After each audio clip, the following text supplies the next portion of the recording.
Thank you for joining us this evening, and this will be part two of our new teaching that we're doing on what is a transliteration.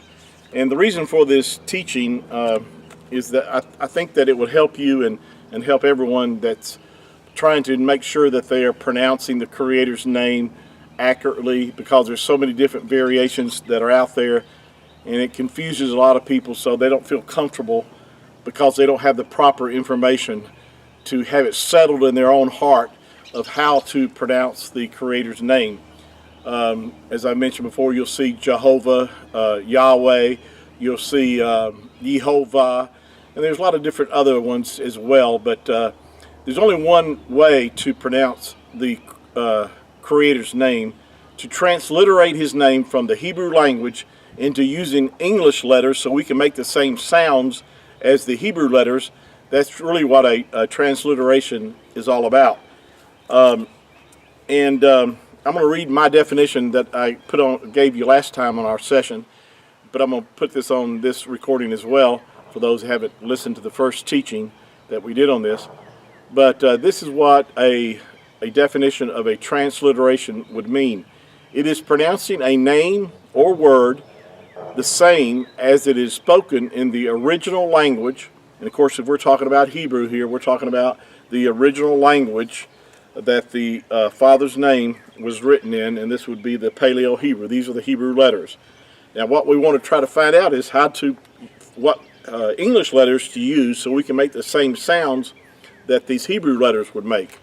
Let me finish my definition. It is pronouncing a name or word the same as it is spoken in the original language, using the letters of the second language to make the same sounds as the original language. That's the definition of a transliteration. Of course, a translation, the word of what translation means would be to, if that name or word has a meaning to it, then you would give the meaning of that name or word from the first language into the second language, so you would understand, what that name meant or the word meant. Now, in our last session, we discussed that the correct way to pronounce the Creator's name, and I showed you the modern Hebrew script and the ancient Paleo Hebrew, and again reminding you that Hebrew reads from right to left. We talked about the first two letters of the Creator's name would be pronounced as Yah and not in Ye, as sometimes you might see if you were to look up in a concordance, like a Strong's Concordance, and if you were to look up the word Lord, because we know that Lord has been used as a substitution for the Creator's name in our English translations, and it would refer you to the Hebrew number 3068, which would give you the Creator's name. But if you look it up in like a Strong's Concordance, and the one thing about Strong's Concordance, is good in a lot of sense, because there you can find every word with a Hebrew letter attached to it, or a Greek letter if it's in the New Testament, and it will give you how that name or word is pronounced, and it also give you the definition. But the problem with it is that it's based upon the modern, or let me say the Masoretic text, which is that use vowel points to change the way that words or names were pronounced. That's why you might see it, that name, the Creator's name, pronounced as Yehovah. Now, there is no way the Creator's name is pronounced Yehovah. Only it is by modern usage of vowel points, which changes the way that his name, the Creator's name, was pronounced. Now, you might say, well, what's the big deal about pronouncing his name correctly? Well, how would you like your name, if your name was Bill, how would you like to be called Larry, or some other name that really has no sound near to the way that your name should be pronounced? It's important because we want to give honor to the most set-apart name of the Creator of the universe. His name is declared to be holy, or that word actually means set apart, unique. It's an awesome name. It's a name that's to be revered. It's a name that we're to love. It's a name that we're to honor. That's a name that we're to praise. That's the name we're to call upon. So it is important to know, so you have confidence. And when you do have confidence, then you're going to use his name more often. you're not going to be hesitant about using his name because you're not really sure if you are pronouncing it correctly or accurately. So going back to the first two letters, we know that the first two letters are pronounced as Yah. We talked about that the Father's name, the Hebrew reads from right to left. The first two letters are pronounced as Yah. In the English letters, we would use the YAH, which will give us what these two letters would sound like.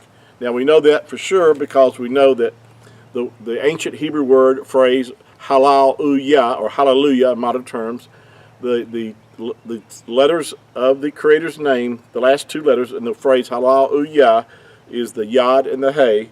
This is a modern Hebrew script here that gives you the pronunciation with the English letters of Yah. So when you're saying Hallelujah, you are saying praise unto Yah or Yahuah. Yahuah being his whole name pronounced out with the four letters instead of the two. So I wanted to show you that so you make sure that you understand that the Creator's name could not be Yehovah. It's Yahuah. Now, where the third letter comes into a lot of controversy about this third letter here, simply because most people don't understand that, because they're using modern Hebrew, this letter that looks like a hook or a nail is referred to in modern Hebrew as the letter Wah or Vav. That's where you get the W sound or the V sound. In ancient Hebrew, there was no W sound, nor was there a V sound. Those are only modern invention by man in modern times, changing the way that words or letters are pronounced. Keep that in mind. With that said, we have the first three letters giving us the pronunciation of Yahu. This letter here makes the U sound. It's actually, and when we refer to it as a W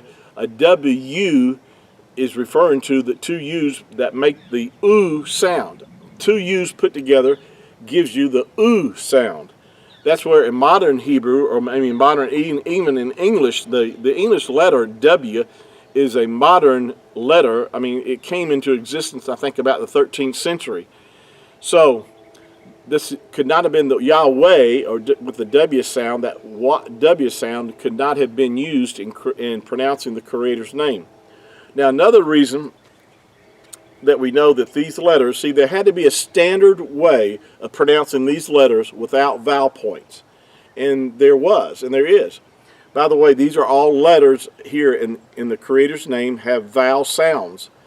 And that's why we know that, and as I mentioned in our last session, that Josephus Flavius declared that as well in his writings, that the Creator's name was pronounced with all vowel letters or vowel sounds. And we know that as you sound his name out. Now, we know, again, going back to the third letter here being the sixth letter of the Hebrew alphabet, which is referred to in modern time as a Wah or a Vav.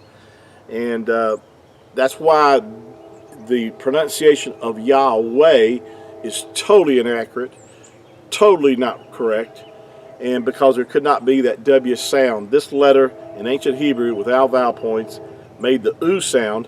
And to support this, there's a lot of different words that were originally, let me give you this is like the pronunciation of the word Yahudah. Now that's the way that you would pronounce it. Now in our English we say Judah, which is totally inaccurate because there's no J sound in ancient Hebrew. But the word Judah in our English word would have been pronounced Yahudah. Now, most people won't argue with that fact that it's Yahudah and it's not Yahwada. See with the W, it's not Yahwada. In other words, the third letter would not make which is referred to as a U sound, not a W, not a Wa. It would not be pronounced Yahwada. It would have to be pronounced Yahudah. Yahudah.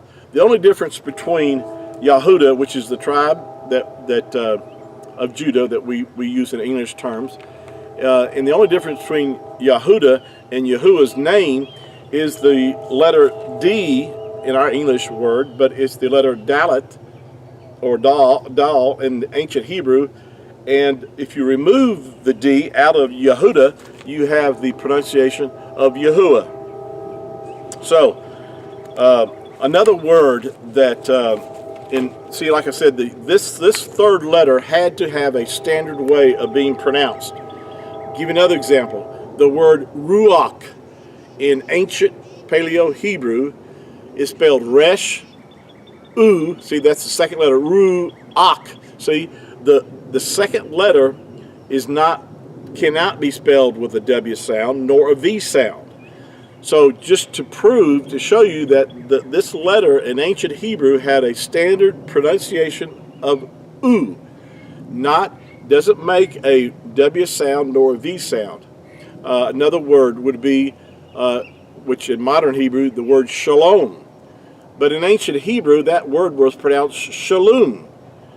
That letter that makes up the word which in modern Hebrew is referred to as a O, but it's only because of vowel points do we have the O sound. It's pronounced, really, to be more accurately, would be shalom. In ancient Hebrew, and this you might want to make a note of this, in ancient Hebrew the letters W, E, J, I, O, and V sound doesn't exist in ancient Hebrew hieroglyphics. It does not exist. Those sounds can only be made with modern Hebrew with vowel points. You don't even make the J sound now. It's still not even in modern Hebrew. But again, going back to certain letters, the only way you could get a W sound or a V sound is to add the vowel points around the letter itself to give that sound. So far we've got a transliterating the Creator's name. These first three letters here, going from right to left, is going to give you Yahuah. Yahuah. Another verification of this, even the Prime Minister of Israel, Benjamin Netanyahu, what's his last three letters? Yahuah. And I've seen him, and I've actually seen his name written on billboards in Israel without vowel points. So you didn't need the vowel points to get the Yahuah pronunciation. They're spelled with the modern Hebrew, the three letters. Yahuah would give you the sound. These three letters here, the Yod, Yod, and the Hey, and the Uah would give you Yahuah. And even Benjamin Netanyahu's name is pronounced the same with the three of the four letters of the Creator's name.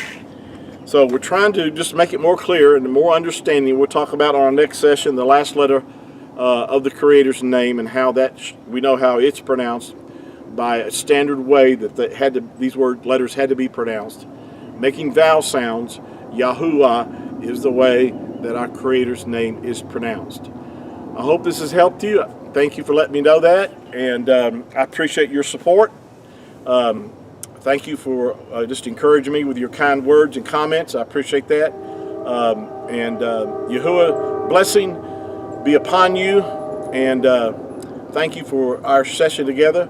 I want to say Baruch haba Hashem Yahuah, which in Hebrew means blessed is he who comes in the name of Yahuah. Now our Mashiach, our Messiah, said, you won't see me. He used that phrase, you won't see me until you say those words in Hebrew, which would be Baruch haba Hashem Yahuah. Blessed is he who comes in the name of Yahuah. And so I want you to declare that yourself, because that will bring on his return. He said, you won't see me until you say those words. So continue to say Baruch haba Hashem Yahuah, and hopefully we'll speed up his return. Thank you for your time, and we'll join again on part 3 on this, and look forward to our session together with you then. Shalom.